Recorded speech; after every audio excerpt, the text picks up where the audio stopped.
और अगर हमारी अल्पायु मृत्यु है और हमसे महत सुकृत बन जाए तो नष्ट भी हो सकती है, वो मृत्यु का समय भी नष्ट हो सकता है। भगवत आराधना के द्वारा हम नए भाग्य का निर्माण भी कर सकते हैं। ये कोई हम पशु नहीं है जो लिखा है वही हम केवल भोगेंगे। हम जैसे कोई बहुत बड़ा अपराध बन जाए जो, तो आपके सुकृत जो आपको चला रहे थे तत्काल नष्ट हो जाएंगे। हो सकता है आपकी अकाल मृत्यु का भाव आ जाए। अकाल मृत्यु है और कोई ऐसा सुकृत बन गया तो अकाल मृत्यु नष्ट हो जाएगी, आप दीर्घायु भी हो सकते हैं। अपनी श्वासों को संयम में रख करके प्रभु आराधना करते हुए मनुष्य की आयु तो अधिक से अधिक 120 वर्ष, लेकिन ज्ञानदेव जी जब प्रकट हुए तो चांगदेव उनसे मिलने गए थे, 1400 वर्ष के थे। क्या हुआ? उन्होंने तपस्या और प्राणायाम के द्वारा अपनी प्राणवायु को रोक करके तप की आराधना की, तो उनकी है श्वासें उतनी ही, उनको उन्होंने और सजा लिया, बढ़ा लिया। अपने जो नष्ट करने वाले पाप कर्म थे उनको तप के द्वारा, भजन के द्वारा नष्ट कर दिया। ऐसा हो सकता है। ये मनुष्य जन्म बहुत कीमती और बहुत सामर्थ्यशाली, हम जो चाहें वो कर सकते हैं, पर हम वही चाहें जो शास्त्र सम्मत हो। अगर मन की चाह के अनुसार चलेंगे तो फिर हमें नष्ट कर देगा। ऐसा है। जैसे जवान व्यक्ति है, उसकी आयु 80 वर्ष है, वो जिएगा 80 वर्ष तक जीने का था, और उसने अत्याचार, ऐसा दुर्दांत अत्याचार किया कि जैसे अधिकारी होते ना, ऐसे अधिकारी हैं, लोकपाल हैं, प्रजापति हैं। जैसे यहाँ सब पद नहीं, मुख्यमंत्री, प्रधानमंत्री, राष्ट्रपति, ऐसे अनंत ब्रह्मांडों का भी संचालन करने के लिए व्यवस्था है। लोकपाल, बड़े बड़े लोग जैसे अग्निदेव, वरुण देव, ये सब देवता, जैसे उसके अत्याचार को देखकर उसका वो पापाचरण, वो उसकी आयु को नष्ट कर देगा। अभी लिखा पढ़ी से नहीं हुआ, तत्कालिक ऐसा महत पाप बन गया कि उसकी सारी जो साधु अवज्ञा तुरंत भवानी, कर कल्याण अखिल कयानी, उसी समय उसके अखिल पुण्यों का, अखिल कल्याण का नाश कर दिया गया और उसकी अकाल मृत्यु को प्राप्त हो गया। तत्काल मृत्यु विधान कर दिया गया। तो अगर हम अच्छे ऐसे महात्कर्म कर ले जाएं कि हमारा था कि फिर वो आगे बढ़ जाएगा, फिर उसकी मृत्यु भी टल सकती है। भजन में एक अमोघ शक्ति है। जैसे नारायण नाम पुत्र के बहाने से अजामिल ने लिया, तो आए तो यमदूत उसी को मारने थे। अब भागवत पढ़ के देखो, भगवान के पार्षदों ने यमदूतों को हटा दिया और ऐसा लगा कि कुछ अजामिल कहने वाला है, क्योंकि अजामिल ने जब सुना धर्म की बात और नाम महिमा यमदूत और भगवान के पार्षदों, उसको लगा कि पूरा जीवन ऐसे नष्ट हो, अगर मुझे कुछ क्षण मिल जाए तो जो अभी तो मैं पुत्र के बहाने से नारायण बोला था, अब मैं कुछ क्षण तन्मय हो जाऊं उस नाम में, फिर मेरे प्राण छूट जाए। तो भगवान के पार्षदों ने यमदूतों को वापस किया और आप भी अंतर ध्यान हो गए। अब वो एकांत हरिद्वार में बैठ करके भगवदाकार वृत्ति करके फिर परम पद को प्राप्त हुआ। मृत्यु तो हो गई थी उसकी, लेकिन देखो ना, अंतराय उसको समय दिया गया ना।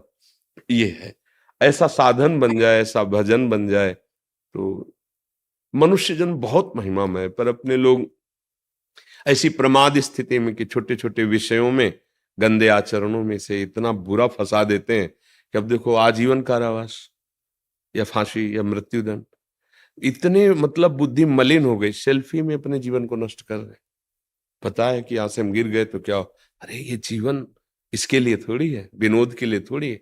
साधना करके आज जो आवागमन चक्र है, इसे मुक्त हो जाओ, परमानंद में स्थित हो जाओ, तुम्हारा महासुख प्राप्त करने का अवसर है मनुष्य जन्म। पर वही छोटे मोटे विषयों की तरफ गिरकर और अधर्माचरण हम करने लगते हैं। गंदे भोजन, आहार, बुद्धि भ्रष्ट हो जाती है और जीवन पशुवत आचरण करते हुए वो नष्ट कर देता है। तो बड़े अभी भाग्य हैं जो आप विचारवान होकर के मनुष्य जीवन को उस मार्ग में ले जाने की सोच रहे हैं। सोचो और निश्चय करो उस पर, तभी आनंद का अनुभव। ये तो सब धोखेबाजी है भाई, भले अभी समझ में ना आ रही, बिल्कुल धोखेबाजी है। तुम मनोरंजन छोड़ना नहीं चाहते तो क्या फर्क पड़ेगा हमारे प्रवचन से? क्या फर्क पड़ेगा? आप गंदे आचरण करो, गंदा भोजन करो, गंदा व्यवहार, तो हमारा समय नष्ट ही हुआ। अगर आहार शुद्ध नहीं होगा, आचरण शुद्ध नहीं होंगे, तो आप अध्यात्म को क्या जान पाएंगे?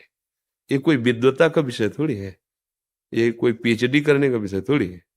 ये तो आंतरिक विषय है। निर्मलता, पवित्रता, सदाचार, एकाग्रता, संयम, जितेंद्रियता, इस पर इसका महल खड़ा है। अब नींव ही मजबूत नहीं तो परमार्थ को कैसे? और जब तक परमार्थ को नहीं समझेगा तो सुख कैसे पाएगा? क्या ये सुख है? मतलब आप दृष्टि डालो जहां हम सुख की तरफ जा रहे हैं। इतना पागल हो जाना कि दूसरे शरीर को निज सुख भोग के लिए नष्ट कर देना, इस तरह से जैसा आप सुनते हैं, देखते हैं, अपनी मान्यता के लिए लोगों को जला देना, लोगों को मार देना, ये क्या है? ये कौन सी बात हो रही? बुद्धि खराब हो गई है। अभी आप लोग थोड़ा उत्साह बढ़ा देते हैं कि हाँ नहीं मैं मांस छोड़ा, मांस मदिरा छोड़ी, मैं चलना तो लगता है चलो शायद शायद। और जहां फिर ऐसी कोई घटनाएं सुनने को मिलती है तो फिर मन निराश हो जाता है।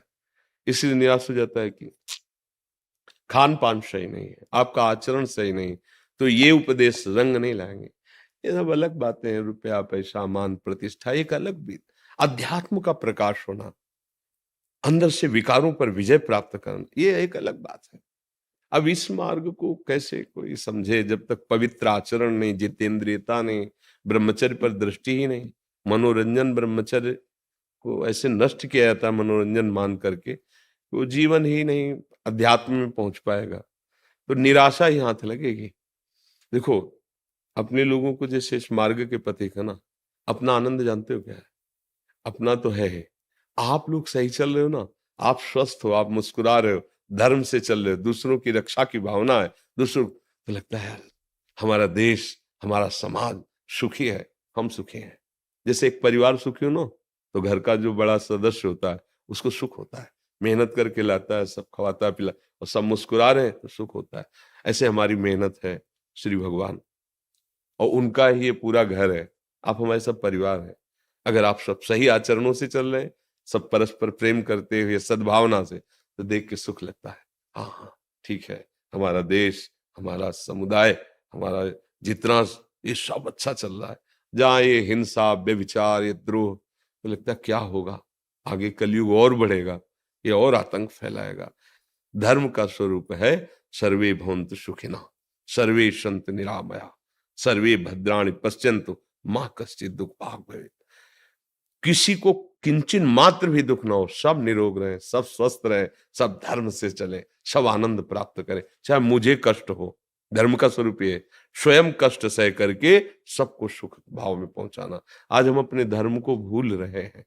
मनमानी आचरणों के द्वारा कभी किसी को सुख शांति नहीं मिलती। प्रिंसी व्यास जी।